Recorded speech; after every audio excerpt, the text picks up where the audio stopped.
Hi, I'm Carrie. Welcome to the Be 100% podcast show with the Brett Torino Foundation. And we have a very special guest in our lovely outdoor this is a five-star resort. It's a Did you know five-star. that? 5-star, 5 diamonds. 5 diamonds. 5 diamonds. That's even a better rating. Oh my God. So we're at the Torino Ranch, and we have a very special guest with us that we've known for many years. Oh my goodness. And have gone through many things together, like a lot, of experiences and different levels here at camp. So we're at Camp Cartwheel as well. So tell everybody who you are. My name is Stephanie Parker, and I am the Vice President of Nevada Childhood Cancer Foundation, but I am lucky enough to take a week out of the office and come to the Torino Ranch for Camp Cartwheel. And it's like the best week of the year. It is, right? Yeah. I always used to call it like the best. It's better than Disneyland because it really is, It is, but that comes from the kids. Mm-hmm. And I've heard, and people say that, and I've heard I know. people say the kids say that, and I actually heard it with my own ears. And when I did, Mm-hmm. that was mind blowing because whose favorite place is not Disneyland, I right? know. And when I heard that, I thought, wow, this is very impactful and very special to so many kids, and it's in their hearts. It is. It's so you are with NVCCF, which is Nevada Childhood Cancer Foundation, and these kids all come from the organization that facilitates this entire program.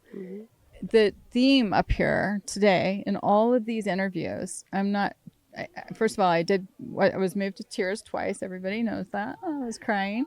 And but they're so resilient. They are so strong. They are so persistent. Like, I've been so inspired today, like, again. And I always look at whatever we hear and experience in our daily lives is definitely on point. It's on purpose. Right. Like, we're always guided and given these messages, right? And so I feel like I got 1,000 messages today. But it's interesting because one of the things we've tried to accomplish today is like what prevents people from volunteering and what prevents campers from coming up, because there's still some resistance when, it's a very frightening experience because it's all new, right? And new and change are two words that I think the human race just instantly freaks out about. Right. So I just would love like your help because you've been in this so long, and then also your involvement is at such a more intimate and detailed level, right? You're not like volunteering. Do not get me wrong. Volunteering once a year. We love you volunteers, and always come back because volunteering is essential. It makes this camp happen, right? But like you are 24/7. Like, how do you do this? And what do you say to people when you try to describe to them what camp actually does? Well, it's hard to describe. And for so many people, when we finally get them up here and we first get them up here, we don't lose them. So they keep coming back up. But, you really don't understand what it's about until you come up to Camp Cartwheel at Torino Ranch, because it's really about the people, and they feel like this is home for them. And it's that place that they can be themselves with others who have gone through the same challenges in fighting disease. So with our volunteers, there are a number of volunteers up here that volunteer with us throughout the year. And they just decided this year, hey, I think I'd like to try Camp Cartwheel because they've not been up here. And then they came up and they are loving it. And we've had people that have been up here for 20 plus years volunteering. We've for interviewed camp. a few of them today. I'm like, right. And so I think that once they do finally come up and experience the magic at Camp Cartwheel and see all the kids, we don't lose those people, and they keep coming back. And probably 30% of the volunteers that we do have were once campers themselves. And I think you talked to one of our nurses that used to be a camper. She was, a lot of our counselors used to be campers. And so now they're giving back, and they're showing, the hope and the strength that they had to get through what they did to the children that they're serving now. Yeah. So it's a magical experience, especially on the first day. That's always really cool because when they come off the buses, everybody's hugging, everybody's, it's like, oh my gosh, it's a family reunion. Yeah. It's a family reunion. It's perfectly said, family reunion. And with our parents, sometimes we made a couple of calls yesterday because the parents said, no, I know we signed our kids up for camp, but they don't want to come up.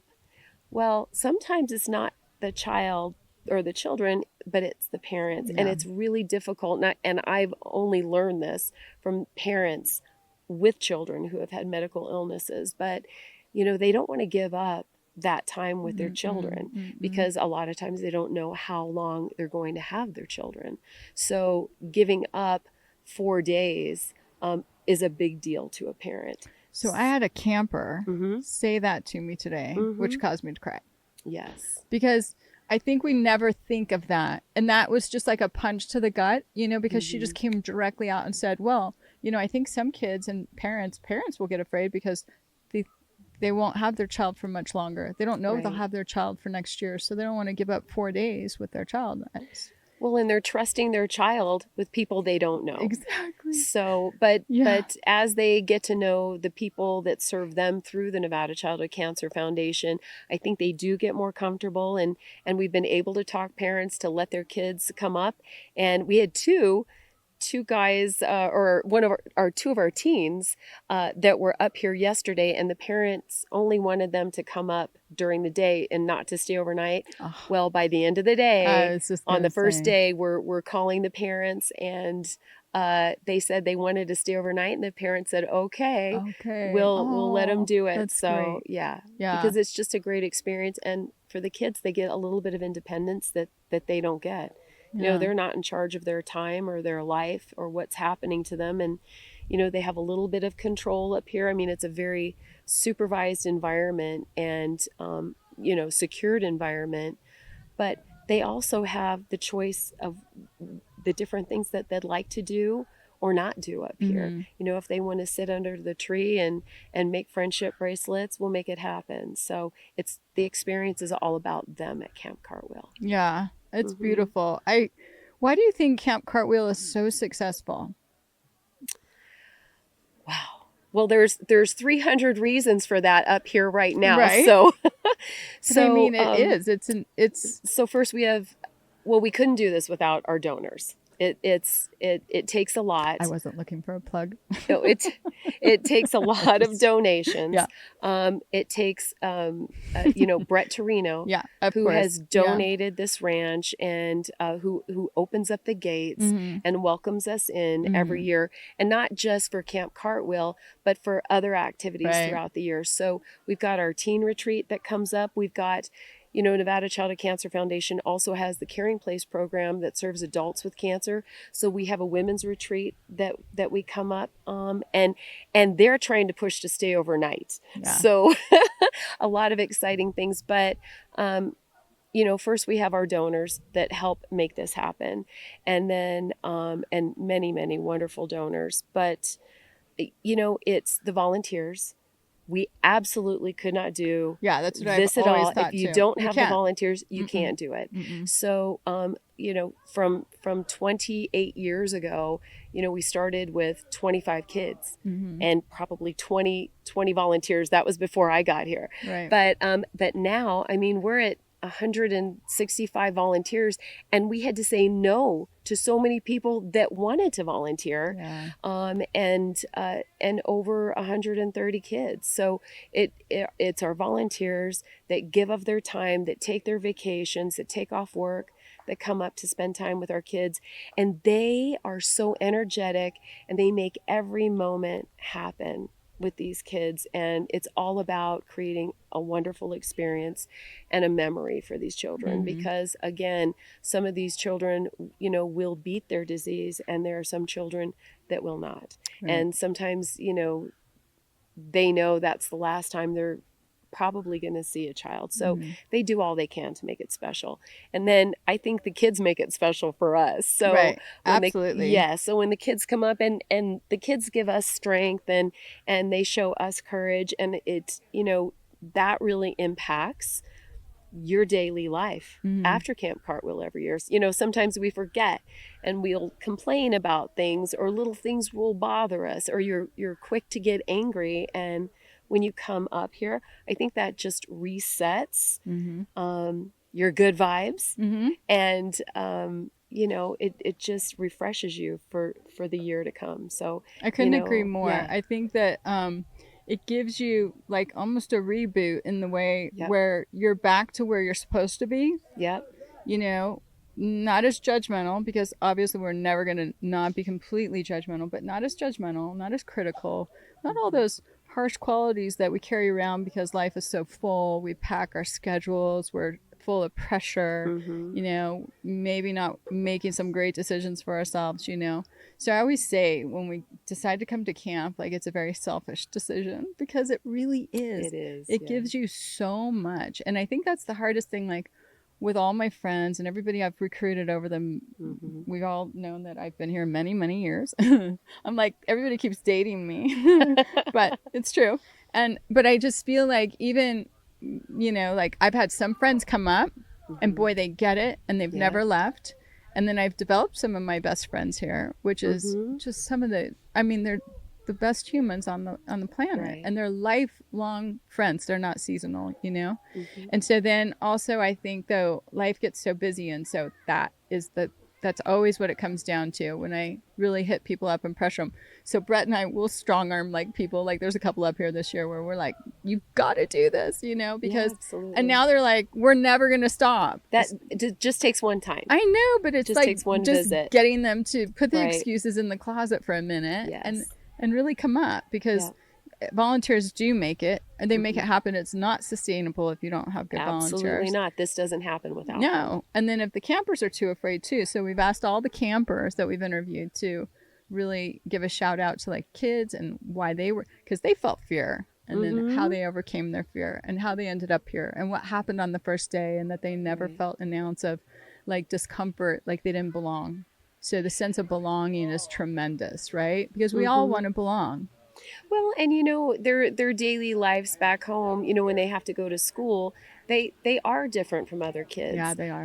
And they have different challenges, and they've had to grow up faster. And obviously there are a lot of other kids that don't understand that. And so when they come up here, everybody already understands that. You've got patience, you've got their siblings, they know what they've been through and the rough times, and they just embrace one another up here. You don't see bullying, you don't see people or the kids making fun of each other. And they just want to be together and hang out and make friends. They just want to actually be kids. That's it. And that's one of our slogans we've always said, right? They just want to come to camp and be a kid. But there's so much more to that saying, than there's so much more to those words than just words. It's right. It's essential for children, I think, more than ever these days, to have just a sense of, normalcy, just like that they feel like they belong, they're accepted, they're valued, all those things that we strive for. And I see it in them. Like, it's a common denominator with what they say. Fascinating. Absolutely. I just love it. So I love the camp vibe. That's what's always filled my soul. I say that gets filled up, and then I have to go back to the necessary world. That's what I've always called that, the necessary world. But up here, this bubble world, to me, this is what life is really about. And how it works up here. It's so beautiful.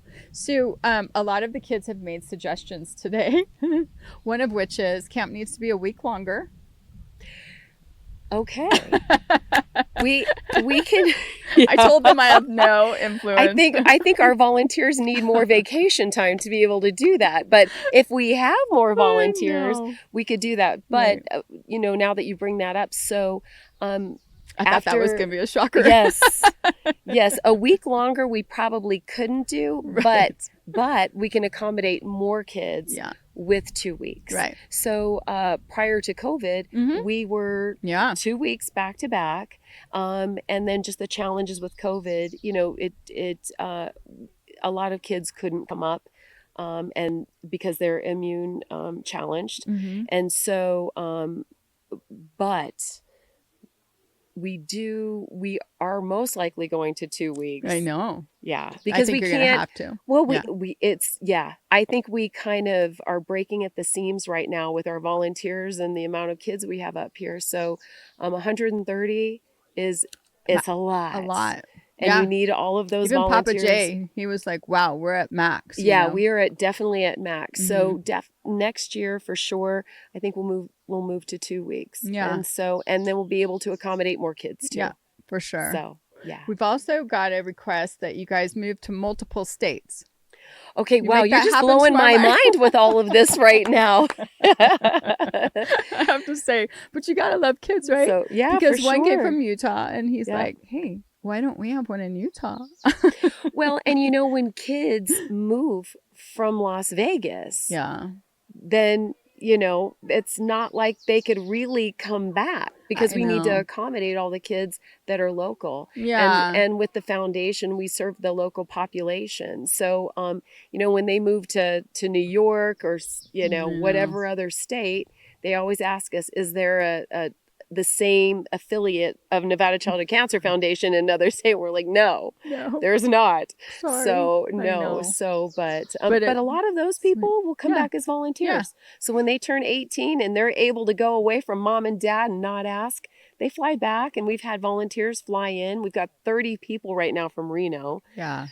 We've had people from Wisconsin come back, from Denver, from a bunch of different states. No, I think once Arizona. it gets in your blood, it's hard to, maybe that's what people actually get afraid of. I was thinking about that when you ask someone to volunteer and they make up all these excuses that are current day. I think it's really comes down to a long-term commitment. They know what they're buying into. It's true. Yeah, because it's another commitment, right? When we're overcommitted in our lives already. So I always try to analyze it and really get into it, because I just wish we could overcome any obstacle. And I guess that's what I sort of look at as one of the larger obstacles. It's just more bodies. Like you said, we can keep growing camps, but you need more volunteers. Yes, we need a lot. I mean, I remember my first year volunteering here, because it was before I worked for Nevada Childhood Cancer Foundation, and I was asked to volunteer, and I was in a situation where I couldn't say no.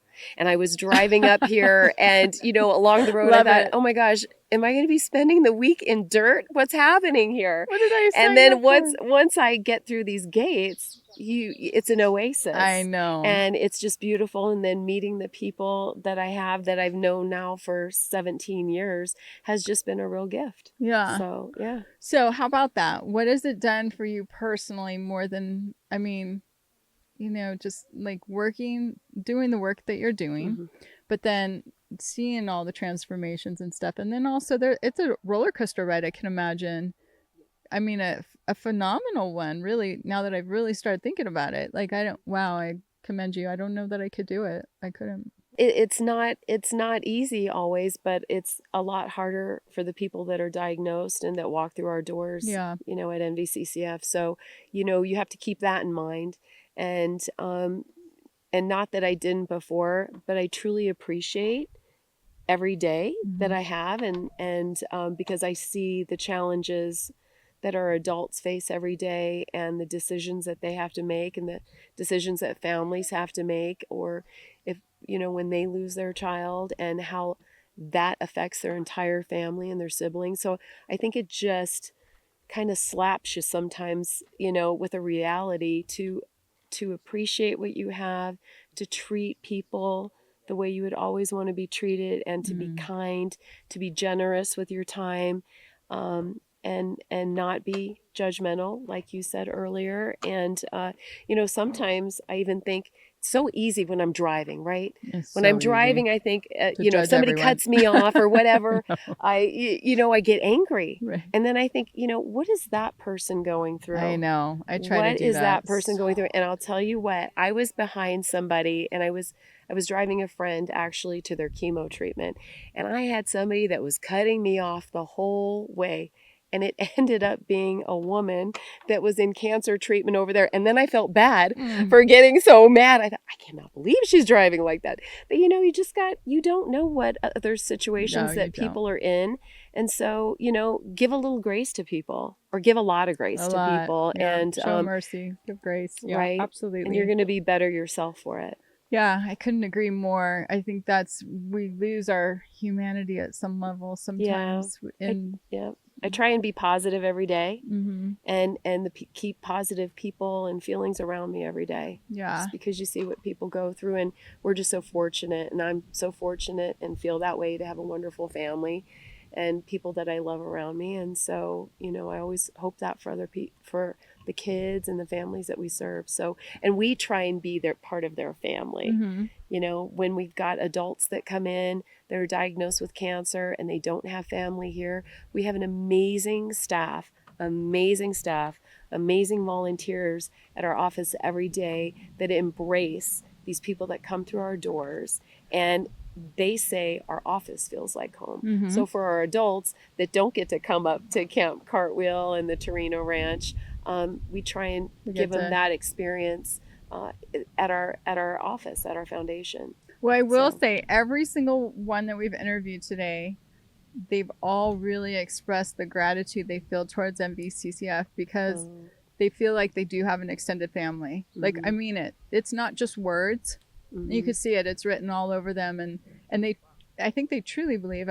I'm not inside their head, obviously, but I don't think they all know that they wouldn't be where they are today without you guys. So, well, we have real people working there, and we have cancer survivors working there, and we are so fortunate. We've had a lot of volunteers that have become staff members. Yeah, I know. And so we're fortunate that they chose to work with us. Yeah. And we've got a wonderful family there that just loves serving the clientele that we do. And trying to make things better for them. I love just even the team we have, and the synergy, and everybody works towards a common goal. Right. And I think that's what's most important in life right now. Is just really what is the good goal, and then everybody working towards those efforts. But I tend to live in a place that is a little outside of what's normal right now. That's all. Well, people helping one another. It's got to start somewhere. Yeah. So when we can do our part, then hopefully other people learn from that and spread it around. It's the only way to do it is by example, right? Just keep moving forward in that. Yeah. So how about this? Because we always ask some interesting question for the last thing. Okay. So like pie in the sky, no budget, no restraints. Wow. I know. Isn't this a fun question already?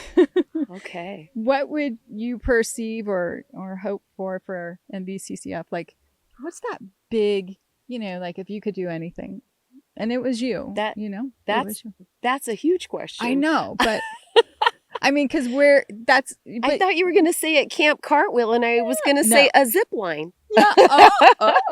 I do like. We've had that request, a zip line. So if we talk about Camp Cartwheel, it's a zip line at the Torino Ranch. It could be incredible. Wouldn't that be so cool? Okay. But wow, for the foundation. Yeah. Okay. So I think what would be amazing is that if we had a representative in every oncology office, in every hospital, and we were able to actually talk to those people that are being diagnosed, because there are so many people that don't know about the services that we provide. Wow, really? Still. So, because once they get diagnosed, there's so much. Yeah. And sometimes they don't even, sometimes they're told, you've got cancer. We're not really sure what kind of cancer you have, so we need to figure that out. So you can only imagine how somebody feels walking out of an office hearing that. So with our adults, it would be wonderful to be able to touch all of those people. They might get a flyer, one of our flyers, in a folder that has 50 other pages, but when somebody hears they have cancer, they're not thinking about anything else but, oh my gosh, what am I going to do? I've got a family, or I've got to pay my bills, and that's really kind of what we're there for. So when they do find us, a lot of people will walk in, kind of deer in headlights going, I really don't know what I'm supposed to do next.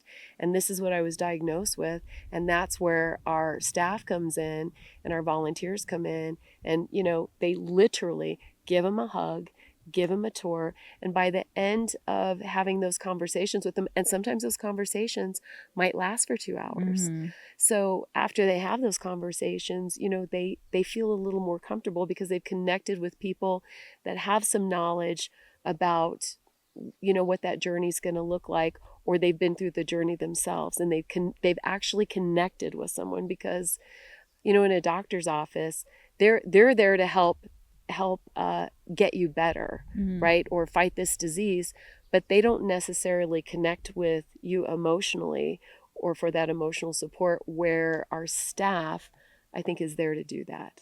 So just being able to touch more people, to have those representatives at oncology offices or offices in our local hospitals would be amazing. I have to tell you that, first of all, that answer is so perfect. I really mean that, in the way that it's attainable. And it's an incredible goal. And I just see how that would make a huge impact. I can't imagine getting a diagnosis right, and then you're going through something emotional. You're in a very sterile environment, because it always sort of happens that way, right? And then not really being given anything. Even if you don't have a specific diagnosis, at least give me some hope, and that there's a group out there that's really going to help me navigate this, because right now I'm falling apart inside. You know what I mean? Right. So, and that's exactly what we do. We help them navigate that journey, and what that's going to look like. And that journey could be, 6 months, it could be a year, it could be 5 years. But, once they're with the foundation, they're with us. They're with us for life. So, but it's amazing. And so we have that privilege and that honor to serve them and be with them during this time. So, what else is it's an outreach, right? It's an outreach. And so imagine these individuals, your team of, and they go into these hospitals. I mean, I'm sorry, what a great job, to go in and give them hope. Like, who would, so I just see that as being really a natural extension of you guys. And it takes a special individual, and those are the ones that we have. And our staff, so many of them are so strong, and they've been through so many things, and they've helped people through so many things, and they're just all really amazing. Yeah.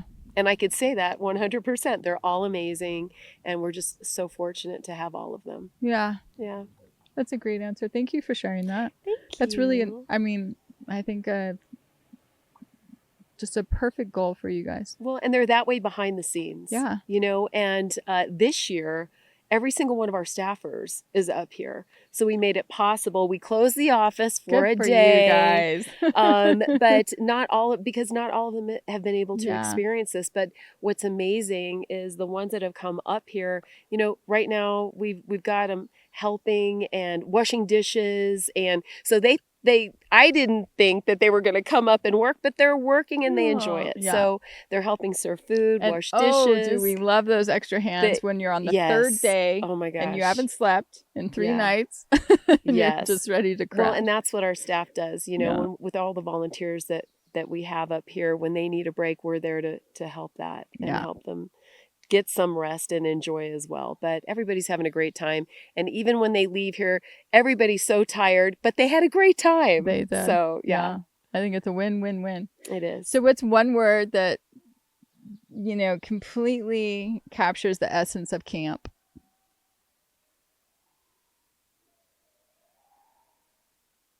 I would say hope. Oh, I love it. Right. Of course.